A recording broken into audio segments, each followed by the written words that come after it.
In this lecture we will discuss one more problem based on the Laplace equation. ये problem पहले वाली problem से थोड़ी सी अलग है. कैसे? जब हम बात करेंगे हमारे पास ये सॉल्व करना है इस लाप्लास इक्वेशन को इस in a rectangular X Y plane with the initial conditions this. ये हमें सारी इनिशियल कंडीशंस गिवन है और यहाँ पे जब हम बात कर रहे हैं अभी तक हमें यहाँ पे फंक्शन ऑफ एक्स के फॉर्म में गिवन होता था सॉल्यूशन ना. तो ये जो फोर्थ कंडीशन हमें गिवन होती थी फंक्शन ऑफ एक्स की फॉर्म में गिवन होती थी. यहाँ पे हमें फंक्शन ऑफ वाई की फॉर्म में गिवन है. तो इसकी वजह से इसमें वैसे तो माइनर चेंजेस आएंगे बट वो माइनर चेंजेस अगर नहीं दिमाग में रखे गए तो हमारा कंप्लीट सॉल्यूशन इम्पॉसिबल हो जाएगा. कैसे? क्योंकि उसमें हमें कंडीशंस फाइंड आउट करने में कांस्टेंट फाइंड आउट करने में बहुत प्रॉब्लम होगी. तो कैसे सॉल्व करेंगे इसे? सो फर्स्ट ऑफ ऑल हमारी जो लाप्लास इक्वेशन है क्या है? Let del two u over del X square plus del two u over del Y square is equals to zero. अगर हम इस इक्वेशन की बात करते हैं तो इस इक्वेशन का जो पॉसिबल सॉल्यूशन है वो u is equal to X of X Y of Y होता है. क्योंकि अगर हम बात कर रहे हैं यहाँ पे u हमारा डिपेंड कर रहा है किस पे? x और y पे. x और y हमारे पास क्या है? इंडिपेंडेंट वेरिएबल है. u हमारा डिपेंडेंट वेरिएबल है. तो ये हमारे पास हो गई इक्वेशन नंबर 1. ये हो गई हमारे पास इक्वेशन नंबर 2. अब हम इक्वेशन नंबर 2 से इक्वेशन नंबर 1 को सॉल्व करते हैं. कैसे करेंगे? अगर हम डेल टू यू और डेल एक्स स्क्वायर की वैल्यू निकालें तो हमारे पास जो वैल्यू आएगी वो किसके बराबर आएगी? X double dash of Y के. और दूसरा हमारे पास इस तरह से del U over del Y square की जो वैल्यू आएगी वो आएगी X as it is Y double dash. क्योंकि विद रिस्पेक्ट टू वाई आपने किया है तो 2 टाइम्स हो जाएगा. ये दोनों वैल्यू आपने इसमें पुट किया तो आपके पास आया X double dash Y plus Y double dash X is equals to zero. अब यहाँ पे हमारे पास हम अभी तक जो करते आए थे वेरिएबल्स को सेपरेट करते हैं. तो वेरिएबल्स को सेपरेट करते हैं तो हम अभी तक जो करते थे वो करते थे X double dash upon X is equals to minus of Y double dash of Y करते थे. लेकिन इस बार हमने थोड़ा सा पैटर्न चेंज कर दिया है. पैटर्न चेंज इसलिए कर दिया है क्योंकि हमें इस कंडीशन को यूज़ करके सॉल्व करना है तो हम इस कंडीशन के लिए ज़्यादा सोचेंगे. तो इसीलिए हमने सोचा कि इसको हम पहले वाई के लिए सॉल्यूशन लेके सोचें. तो इज इक्वल्स टू हम क्या करते हैं? के एज्यूम करते हैं. अब के की वैल्यू हमारे पास 3 हो सकती है. पहला के इज इक्वल टू 0 हो, दूसरा के की कोई पॉजिटिव वैल्यू हो, तीसरा के की कोई नेगेटिव वैल्यू हो. तो अभी तक हमने इससे पहले जो भी न्यूमेरिकल डिस्कस किए थे उन सारे न्यूमेरिकल्स में हमने एक चीज़ नोटिस किया कि के इज इक्वल टू 0 के लिए जब हम सॉल्व करते हैं तो हमारे पास एक्स की वैल्यू या वाई की वैल्यू 0 आ जाती है. तो वाई या एक्स दोनों में से अगर एक भी 0 हो जाता है वेरिएबल तो इसका मतलब यू की वैल्यू हमारे पास क्या आ जाती है? 0. तो अगर इसका इस हिसाब से तो इसका जो सॉल्यूशन है वो क्या हो गया? इम्पॉसिबल हो गया. जबकि ऐसा होना नहीं चाहिए. तो इसीलिए के इक्वल टू 0 पे इसकी वैल्यू नहीं निकाल सकते. इसी तरह से अगर हम लिखते हैं कि के is equal two plus P square की बात करते हैं तो प्लस पी स्क्वायर पुट करने पर भी हमारे पास एक्स की जो वैल्यू होगी या वाई की जो वैल्यू होगी कैपिटल एक्स या कैपिटल वाई दोनों में से एक हमारे पास 0 आ जाती है. तो उसकी वजह से फिर से हमारे पास यू की वैल्यू क्या हो जाती है? 0 हो जाती है. दैट मीन्स यहाँ पे हमारा इसका जो सोल्यूशन है वो क्या हो गया? इम्पॉसिबल हो गया. तो इसीलिए हम यहाँ पे इसका जो सोल्यूशन है वो is equals to minus of P square लेके सॉल्व कर रहे हैं. बाकी कैसे के लिए क्या, कैसे हमने पी स्क्वायर के लिए क्या, पॉजिटिव के लिए, तो ये सारा हमने इससे पहले वाले वीडियो में और पहले वाले न्यूमेरिकल में डिस्कस किया है. आप वहाँ से देख सकते हैं. तो अब हम बात कर रहे हैं यहाँ पे. तो हमारे पास यहाँ पे कितना आ रहा है? Y double dash upon Y. तो Y double dash upon Y is equals to P square आपने पुट किया तो इसके अकॉर्डिंग आपकी इक्वेशन बनती है Y double dash minus of P square Y is equals to 0. तो यहाँ से आपने इसकी ऑक्सिलरी इक्वेशन निकाली. ऑक्सिलरी इक्वेशन बनी आपके पास M square minus of P square था. सॉरी, तो ये हो गया प्लस पी स्क्वायर. तो M square plus P square is equal to 0.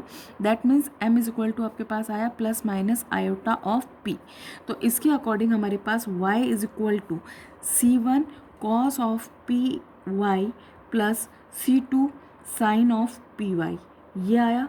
इसी तरह से अब हम x के लिए सॉल्व करेंगे तो हमारे पास आ रहा है X double dash upon X minus is equal to minus of P square. That means X double dash minus of P square X is equal to 0. ये हमारे पास आया. यानी इसकी जब ऑक्सिलरी इक्वेशन हमने निकाली ऑक्सिलरी इक्वेशन तो हमारे पास आया M square minus of P square is equal to 0. That means हमारे पास m इज इक्वल टू कितना आ गया प्लस माइनस ऑफ p, यानी दोनों रूट्स क्या है, रियल है और डिफरेंट है। तो उस केस में हमारा x का सॉल्यूशन क्या बना, c3 e raise to power of px plus c4 e raise to power of minus of px, ये आ गया। अब हमारे पास ये x और y की वैल्यू हम इस इक्वेशन नंबर 2 में पुट कर देंगे, ये हमारे पास क्या आ गया, इसका सॉल्यूशन आ गया। तो u x comma Y is equal to हमें क्या मिला, c1 cos of py plus c2 sine of py, ये आया। मल्टीप्लाइड बाय हम इसको लिख रहे हैं c3 e raise to power px plus c4 e raise to power minus of px, ये आ गया हमारे पास इसका सॉल्यूशन। अब हमारे पास 4 कंडीशंस गिवन है, इन चारों कंडीशंस को यूज़ करके हम सॉल्यूशन निकालेंगे। तो इसको हमने इक्वेशन मार्क कर दिया 3। अब जैसे जैसे कांस्टेंट की वैल्यूज़ हमारे पास आती जाएगी वैसे वैसे हम उसको पुट करके इस इक्वेशन को समराइज़ करते जाएंगे। ओके, तो सबसे पहले हम पहली कंडीशन यूज़ कर रहे हैं, U X comma zero is equal to zero होता है। तो यानी first condition U X comma zero is equal to zero in equation आपने किस में पुट किया, 3 में पुट किया। तो अब आपके पास कितना आया, 0 इज इक्वल टू c1। अब y की वैल्यू आप 0 पुट कर रहे हो। अब आपके दिमाग में ये कॉन्सेप्ट यहाँ क्लियर हो जाएगा कि हम अभी तक x double dash upon x is equal to minus Y double dash upon Y is equal to k put करते थे। मैंने इस बार यहाँ पे माइनस इसके साथ रखा है, इसके साथ पॉजिटिव साइन रखा है, इसीलिए रखा है सो दैट कि हम इस फाइनल कंडीशन के साथ जब डील करें तो हमें लेस प्रॉब्लम्स फेस करनी पड़े। ठीक है, क्योंकि यहाँ पे अगर फंक्शन ऑफ x होता है तो हम सबसे पहले x डबल डैश को हम माइनस साइन से फ्री करते हैं, है ना। यहाँ पे f ऑफ y था तो इसलिए हमने इसको y के लिए फ्री किया है। फिर हमारे पास आ गया c1, ठीक है, cos जीरो की वैल्यू होती है 1 प्लस c2 साइन जीरो की वैल्यू होती है 0, यानी इसका मतलब क्या हो गया, कंप्लीट 0 हो गया ये। तो अब आपके पास कितना आया, c3 e raise to power of px plus c4 e raise to power of minus of px, ये आ गया। अब अगर हम इसको आगे सॉल्व करते हैं तो हमारे पास ये इक्वेशन कब सेटिस्फाई करती है, क्योंकि यहाँ पे तो हम x के लिए वैल्यू पुट करेंगे तभी हमें ये कांस्टेंट मिलेंगे। तो यहाँ पे हम y के लिए वैल्यूज पुट कर रहे हैं तो यहाँ से हमें y के लिए कांस्टेंट यानी c1 या c2 की वैल्यू निकालनी है। तो ये इक्वेशन तभी सेटिस्फाई करेगी जब क्या होगा, c1 की वैल्यू 0 होगी। तो c1 इज इक्वल टू 0 आपके पास आया। ये आप किस में पुट कर रहे हो, इन इक्वेशन नंबर 3। इक्वेशन नंबर 3 में जैसे ही आपने पुट किया तो ये जो इक्वेशन है ये इस फॉर्म में आ गई, X Y is equal to c2 sine py c3 e raise to power of px plus c4 e raise to power minus of py, इस फॉर्म में आ गई। इसको हमने इक्वेशन नंबर 4 मार्क कर दिया। अब हम क्या करेंगे, सेकंड हमारे पास जो कंडीशन है उसको यूज़ करेंगे।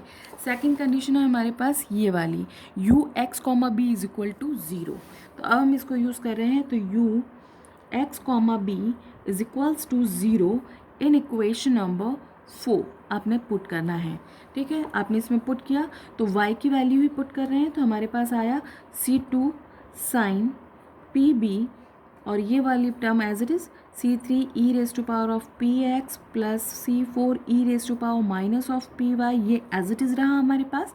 और यहाँ पे हम देखें तो इसकी वैल्यू आ गई 0। फिर बात करते हैं ये इक्वेशन कब सेटिस्फाई करेगी, तो ये टर्म तो नॉट इक्वल टू 0 आ रही है क्योंकि हम यहाँ पे y के लिए कंडीशन, x के लिए कंडीशन नहीं पुट कर रहे हैं। ठीक है, तो अभी हम y के लिए पुट कर रहे हैं तो हम इसी को यूज़ करेंगे। अब इसको यूज़ करेंगे तो मैंने आपको पहले भी बताया है कि जो हमारे पास कंप्लीट सॉल्यूशन आता है उस कंप्लीट सॉल्यूशन में अगर हम y की टर्म की बात कर रहे हैं तो y का अगर एक कांस्टेंट 0 हो गया तो दूसरा नॉट इक्वल टू 0 होगा। अगर ये नॉट इक्वल टू 0 यानी इसके साथ वाली टर्म ज़रूर 0 हो सकती है, तो इसका मतलब साइन पी भी क्या हो सकता है, 0 हो सकता है। तो sine of P B is equal to 0, ये कब होता है, जब इसकी वैल्यू कब होती है, साइन ऑफ n पाई होती है। तो b इज इक्वल टू आपके पास p इज इक्वल टू कितना आ गया, n पाई अपॉन b, ये हमारे पास आ गया। किसकी वैल्यू आ गई, ये हमारे पास p is equal to n pi upon b, ये वैल्यू आ गई हमारे पास p की। अब ये p की वैल्यू हम इन इक्वेशन नंबर 4 में पुट करेंगे तो हमारे पास जो सोल्यूशन आएगा वो क्या आएगा,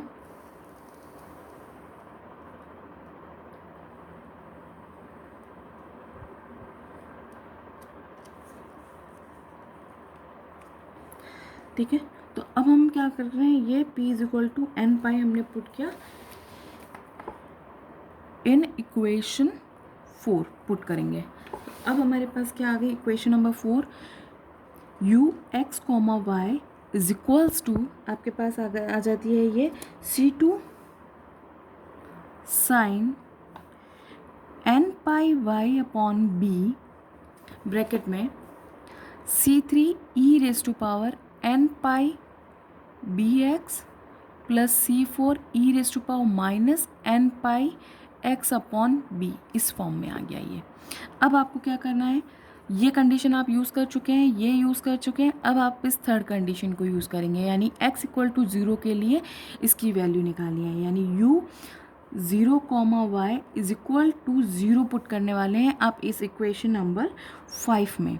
तो अब आपके पास क्या आ गया इन इक्वेशन 5, तो अब आपके पास क्या आया 0 is equal to C2 sine N pi Y upon B, क्योंकि वाई एज इट इज़ है तो ये एज इट इज़ रही टर्म, अब इस बार इसमें चेंजेस आएंगे।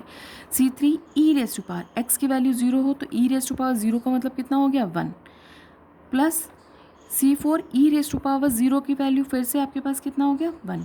तो इसका मतलब अब ये इक्वेशन कब सेटिस्फाई करेगी, जब ये C3 plus C4 is equal to 0 हो। तो इसका मतलब क्या आया, this implies C3 plus C4 is equal to 0। This implies हम लिख सकते हैं C4 is equal to minus of C3। ये वैल्यू हम किस में पुट कर रहे हैं, इन इक्वेशन नंबर 5 में पुट करेंगे। तो हमारी इक्वेशन 5 किस फॉर्म में आ गई, U X comma Y is equal to C2 sine N pi y upon B C3 E raise to power N pi x upon B minus C3 E raise to power minus N pi x upon B, इस form में आ गया। C3 common निकल जाएगा तो is equal to आपके पास आया C2 C3 E raise to power N pi x upon B minus of e raise to power minus N pi x upon b multiplied by sine N pi Y upon B, ये आ गया हमारे पास, है ना, u is equal to. अब हम चाहें तो यहाँ पे x C3 कॉमा C2 जो है इसको हम क्या लिख सकते हैं, डॉट प्रोडक्ट का कोई नया कांस्टेंट भी मेंशन कर सकते हैं। तो अब हम इसको कैसे सॉल्व करेंगे इससे आगे, कि हम इसकी वैल्यू पुट करेंगे bn और फिर इसको आगे सॉल्व करेंगे। तो यहाँ पे मैं इसको पुट करती हूँ bn, ठीक है, इसको मैंने bn पुट किया। तो अब अगर मैं इसको bn पुट करने से पहले मैं ये भी कर सकती हूँ कि मेरे पास ये जो फॉर्म बन रही है, ये फॉर्म मेरी क्या बन रही है, साइन हाइपोबॉलिक की फॉर्म बन रही है। तो यानी मैं इसको लिखूँ 2C2C3 तो भी चलेगा। तो इसको मैंने लिखा sine hyperbolic N pi x upon B sine N pi Y upon B, यानी मैंने bn किसको लिया है, 2C2C3 को लिया है, ठीक है, यू एक्स कॉमा वाई। ये मेरे पास एक स्टैंडर्ड इक्वेशन की फॉर्म आ गई है। इसको मैंने इक्वेशन नंबर मार्क कर देती हूँ, 5 ऑलरेडी कर चुके हैं, तो अब इसको हमारा इक्वेशन नंबर 6 हो गई। अब इस इक्वेशन से अब हम लास्ट कंडीशन को यूज़ करने वाले इस वाली को, यानी हम यूज़ करेंगे u a comma Y is equal to function of y, किस में पुट करेंगे, इन इक्वेशन नंबर 6 में। तो अब आपके पास इस इक्वेशन नंबर 6 में पुट करेंगे तो आपके पास कितना आया, function of y is equal to b n, summarise form में लिख सकते हो आप, समेशन की फॉर्म में, तो मैं यहाँ पे ही समेशन लगा देती हूँ। तो ये मेरे पास कितना आया, summation of B N sine hyperbolic N pi x upon B dot sine N pi Y upon B, ये आ गया। अब यहाँ से अगर हम देखते हैं तो हमारे पास इस पूरी की जो वैल्यू है, यहाँ से यहाँ तक की जो वैल्यू है, इसको अगर मैं पूरा एज ए एक टर्म कंसिडर करूँ तो मैं इसको बाय द फोरियर सीरीज कैसे लिख सकती हूँ, b N sine hyperbolic N pi x upon b, इसको मैं मल्टीप्लाई में लिख लूँ, is equal to 2 upon l होता है ना। तो एल यहाँ पर लेंथ हमारी उसके इसमें कितनी है, वाई के केस में बी है, तो b 0 to b function of y sine of n pi Y upon B, ये आ गया। इसको कैसे लिखा है मैं एक बार फिर से बता रही हूँ, ये जो फंक्शन है, ये फंक्शन और इसके साथ ये जो टर्म होती है, यानी अगर यहाँ y का फंक्शन है तो इधर भी हम y के टर्म को मल्टीप्लाई करेंगे, लिमिट y के लिए जो थी वो लगाएंगे, 2/b यानी y के लिए जो लेंथ थी उसको लिखेंगे और remaining part is equal to, ठीक है। ये फोरियर से हम कर रहे हैं तो हमारे पास ये आ गया। तो अगर यहाँ से मुझे बी एन की वैल्यू निकालनी है सिंपल, तो मैं कैसे निकालूंगी इसको, 2/b sine hyperbolic n pi x upon b 0 to b f of y sine n pi y upon b, यहाँ पे भी डॉट डी वाई आएगा और यहाँ पे भी डॉट डी वाई आएगा। ये आ गया, ये हमारे पास क्या आ गई, इसकी बी एन की वैल्यू आ गई। ये बी एन की वैल्यू मैं यहाँ इक्वेशन नंबर 6 में पुट कर देती हूँ तो मेरे पास क्या आएगा, इसका कंप्लीट सॉल्यूशन आ जाएगा। तो इस केस में या तो मैं इसको यहाँ तक छोड़ सकती हूँ या फिर मैं इसको आगे तक लिखना चाहूँ तो ज़्यादा से ज़्यादा क्या होगा, ये इक्वेशन नंबर 7 मार्क कर देते हैं। तो by putting value of bn from equation 7 in equation 6 we get the solution.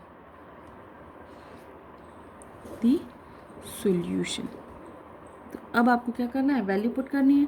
तो u x, y is equals to, आपके पास ये पूरी वैल्यू आ रही थी तो आप चाहें तो उसको ऐसे भी लिख सकते हैं या वैसे लिख सकते हैं। तो अब आपने वैल्यू पुट किया तो समेशन बी एन की वैल्यू पुट करो तो 2/b sine hyperbolic n pi x upon b, ये मल्टीप्लाइड बाई दिस साइन, ये पूरी टर्म और ये टर्म आ जाएगी।